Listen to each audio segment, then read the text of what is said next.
We provide you the platform to turn your dreams into reality. Give wings to your aspirations with KR Mangalam University. Bangladesh में क्या हो रहा है?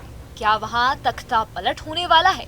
शेख हसीना का अचानक एक्टिव होना क्या मैसेज दे रहा है? अंतरिम सरकार चला रहे मोहम्मद यूनुस पर आरोप है कि वो सत्ता नहीं छोड़ना चाहते हैं।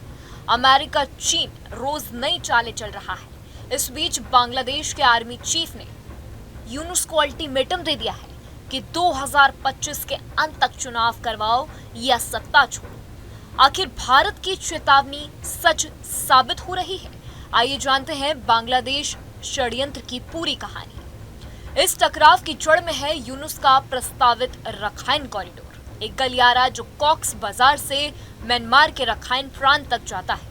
अमेरिका इस कॉरिडोर को मानवीय मदद का रास्ता बता रहा है, लेकिन सेना इसे ब्लडी कॉरिडोर कह रही है। जनरल वकार के अनुसार यह बांग्लादेश की संप्रभुता पर हमला है और देश को म्यांमार के सैन्य शासन व उग्रवादी संगठनों के साथ संघर्ष में झोंक सकता है। सूत्रों के मुताबिक बिना जनता के जनादेश की सरकार चला रहे यूनुस चीन, पाकिस्तान और अमेरिका के साथ गहरे सामरिक समझौते करना चाहते हैं। यहाँ तक कि उन्होंने भारत के संवेदनशील सिलीगुड़ी कॉरिडोर के पास एक एयरबेस चीन को सौंपने का संकेत भी दिया है। उन्होंने भारत के साथ व्यापार समझौते तोड़े और भारत पूर्वोत्तर को लैंडलॉक्ड चीन उपनिवेश तक कह डाला। सेना प्रमुख वकार का बयान साफ है, हम ना तो पुलिस है ना ही राजा। हम अपनी बैरकों में लौटना चाहते हैं, लेकिन चुनाव के बाद। उन्होंने संकेत दिया है कि सेना संप्रभुता, सुरक्षा और चुनाव पर कोई समझौता नहीं करेगी। मोहम्मद यूनुस के करीबी लेफ्टिनेंट जनरल फैजूर रहमान, जो पाकिस्तान समर्थक माने जाते हैं, उन्होंने अब सर्विलेंस में रखा गया है। पिछले एक साल में यूनुस ने अमेरिका, चीन, वेटिकन, कतर, स्विट्जरलैंड समेत कई देशों की यात्रा की। फ्रांस के राष्ट्रपति ने हाल ही में उनसे मिलने से इनकार कर दिया है।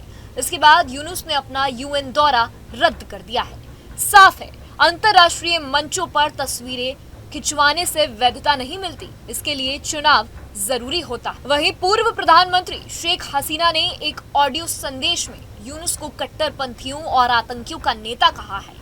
उन्होंने दावा किया है कि यूनुस विदेशी ताकतों के कहने पर सेंट मार्टिन द्वीप और बंगाल की खाड़ी को सौंपना चाहते हैं, तो वहीं द्वीप है जिसे अमेरिका को ना सौंपने की वजह से उनके पिता की हत्या हुई थी। भारत पहले ही यूनुस की नीतियों से नाखुश है। कपड़ा व्यापार, शिपिंग समझौते और इकोनॉमिक जोन पर असर पड़ा है। भारत को लगता है कि जनरल वकार कम से कम लोकतंत्र और क्षेत्रीय स्थिरता के पक्ष में है, और यही वजह है कि सेना के समर्थन से चुनाव की राह खोली जाने चाहिए। भारत ने पहले ही आशंका जताई थी कि जिस तरह बांग्लादेश के हालात बन रहे हैं, उसमें कई देश लाभ की गुंजाइश देख रहे हैं। आज वही बात सच साबित हो रही है। जहाँ भक्ति है हर शब्द में, कथाओं में छुपे हैं दिव्य रहस्य और ज्योतिष देता है जीवन को दिशा। धर्म से जुड़ी हर बातों को जानने के लिए हमारे चैनल स्तुति को सब्सक्राइब करें। चैनल पर जाने के लिए इस लिंक पर क्लिक करें।